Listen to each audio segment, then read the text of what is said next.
इस वीडियो में हम बात करेंगे बिहार पुलिस सिपाही कांस्टेबल के पदों पे जो प्रक्रिया चल रही है। ए टू जेड कैसे क्या है क्या नहीं, ये सब चीज़ें हम देखेंगे इस वीडियो में। सबसे पहले हम समझते हैं परीक्षा का पैटर्न। राज्य सरकार के गृह विभाग के अधीन केंद्रीय चयन परिषद द्वारा इस परीक्षा को आयोजित किया जाता है। ये प्रक्रिया पूरी तरीके से मेरिट पर आधारित होती है।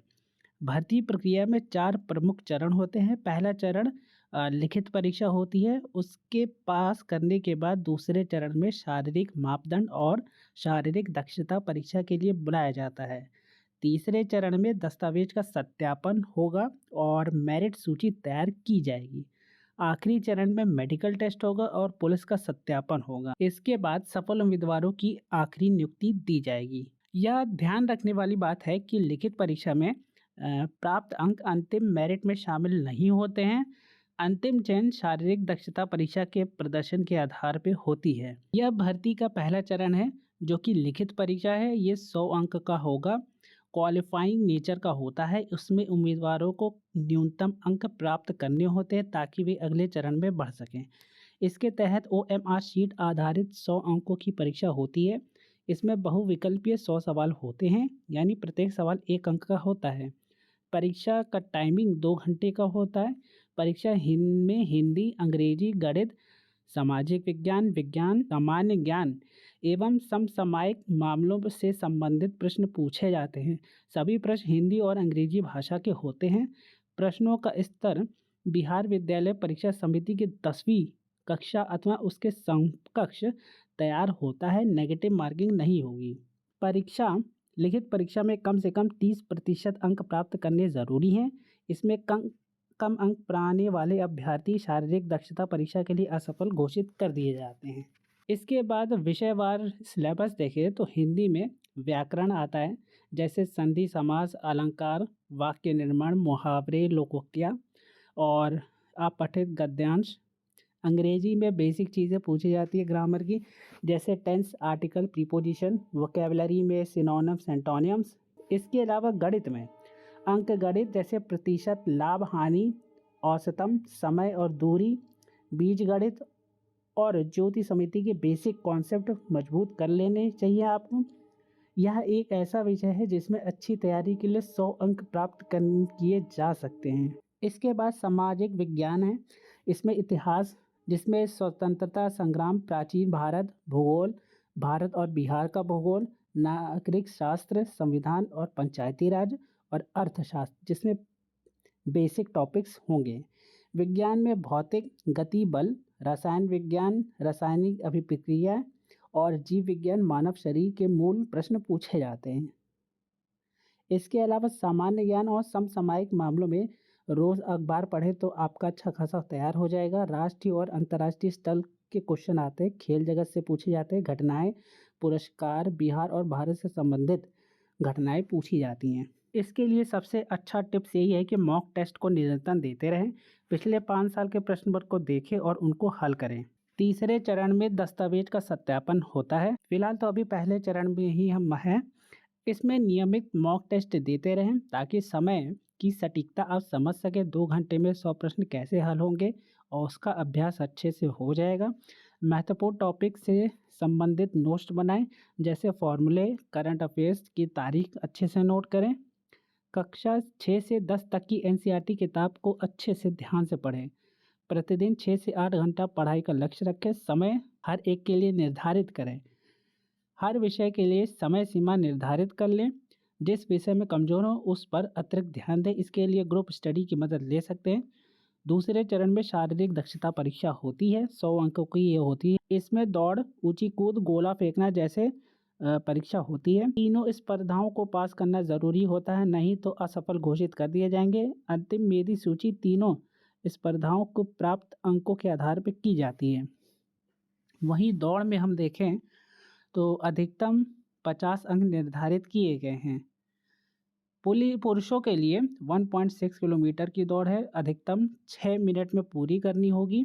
5 मिनट से कम में करते हैं तो 50 अंक मिलेगा। 5 मिनट से 5 मिनट 20 सेकंड तक करेंगे तो 40 नंबर मिलेगा। 5 मिनट 40 सेकंड से के अंदर करेंगे तो 30 अंक मिलेगा, और 5 मिनट 40 सेकंड से 6 मिनट तक करेंगे तो 10 अंक दिए जाएंगे। 6 मिनट से अधिक अगर समय लेंगे तो फेल कर दिए जाएंगे। महिलाओं के लिए 1 किलोमीटर की दौड़ में अधिकतम 5 मिनट में पूरी करनी है। 4 मिनट से कम में करेंगे तो 50 अंक मिलेंगे। 4 मिनट 20 सेकंड तक करेंगे तो 40 अंक मिलेंगे। 4 मिनट 40 सेकंड तक करेंगे तो 30 अंक दिए जाएंगे, और इससे अधिक समय लेंगे तो 20 अंक दिए जाएंगे, और 5 मिनट से अधिक समय लेंगे तो महिला अभ्यर्थी को फेल कर दिया जाएगा। इसके बाद गोला फेंकना है, ये 25 नंबर का होता है। पुरुषों के लिए 16 पाउंड का गोला फेंकना न्यूनतम है। 16 फीट की दूरी तक फेंकना होता है। अगर 16 फीट से अधिक है 20 फीट से अधिक है तो 25 अंक मिलेंगे। 19 फीट से ज़्यादा और 20 फीट तक है तो 21 अंक मिलेंगे। 18 फुट से ज़्यादा और 19 फुट तक है तो 17 नंबर मिलेंगे। 17 फुट से ज़्यादा और 18 फुट तक है तो 13 अंक मिलेंगे, और 16 फुट से लेकर 17 फुट तक है तो 9 नंबर मिल दिए जाएंगे। 16 फुट से कम गोला फेंकने वाले अभ्यर्थियों को फेल कर दिया जाएगा। और महिलाओं के लिए 12 पाउंड का गोला न्यूनतम है। 12 फुट की दूरी तक फेंकना होगा। 16 फीट से अधिक फेंकती हैं तो 25 नंबर मिलेंगे। 16 फीट से ज़्यादा और 16 फीट तक होगा तो 21 नंबर दिए जाएंगे। वहीं 16 फीट से ज़्यादा और 15 फीट तक होंगे तो 17 नंबर दिए जाएंगे। 17 फीट से ज़्यादा 14 फीट तक होगा तो 13 नंबर दिया जाएगा, और 12 फीट से 13 फीट तक 9 नंबर मिलेगा। 12 फुट से कम गोला फेंकने वाली महिला अभ्यर्थी को फेल कर दिया जाएगा। इसके बाद है ऊंची कूद। 25 नंबर का निर्धारण है इसमें। पुरुषों के लिए 4 फुट की ऊंची कूद लगाना अनिवार्य है। 5 फुट तक करते हैं तो 25 नंबर मिलेगा। 4 फुट 4 इंच करते हैं तो 17 नंबर मिलेगा। 4 फुट 8 इंच में 21 नंबर दिया जाएगा, और 4 फुट में 13 नंबर दिया जाएगा। महिला के न्यूनतम 3 फुट कूदना अनिवार्य है। 4 फुट तक कूदते हैं तो 25 नंबर। 3 फुट 4 इंच तक 17 नंबर। 3 फुट 8 इंच तक 21 नंबर, और 3 फुट तक 13 अंक दिए जाएंगे। इसके लिए जो खास टिप्स है, रोज़ सुबह 2 से 3 किलोमीटर दौड़ने का अभ्यास करें। समय कम करने के लिए अंतराल परीक्षण करते रहें। स्टैमिना बढ़ाने के लिए योग और सांस लेने का व्यायाम करें।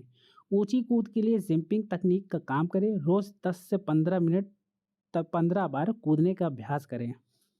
स्क्वाट्स और लेग प्रेस जैसे व्यायाम जैसे पैरों की मांसपेशियों को मजबूत करें। गोला फेंकने के लिए कंधे से गोले को धक्का देने की तकनीक सीखें। कंधे और भुजाओं की ताकत बढ़ाने के लिए पुशअप्स और वेट ट्रेनिंग करें। इसका भी रोज़ 20 से 25 बार अभ्यास करें। सबसे ज़रूरी बात यह है कि प्रत्येक स्पर्धाओं के लिए समय निर्धारित करें।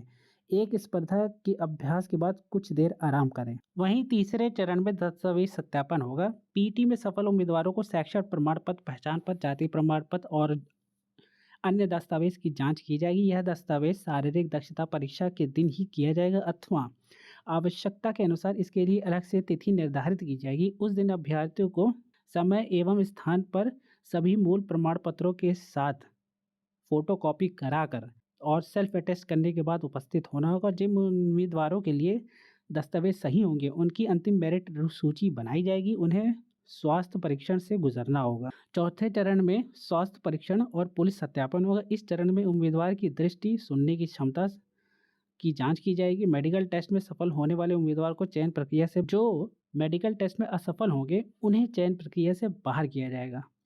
पूर्ण रूप से स्वस्थ घोषित किए उम्मीदवारों को पुलिस सत्यापन किया जाएगा। इसमें उम्मीदवार द्वारा उपलब्ध कराए गए तथ्यों की जांच की जाएगी।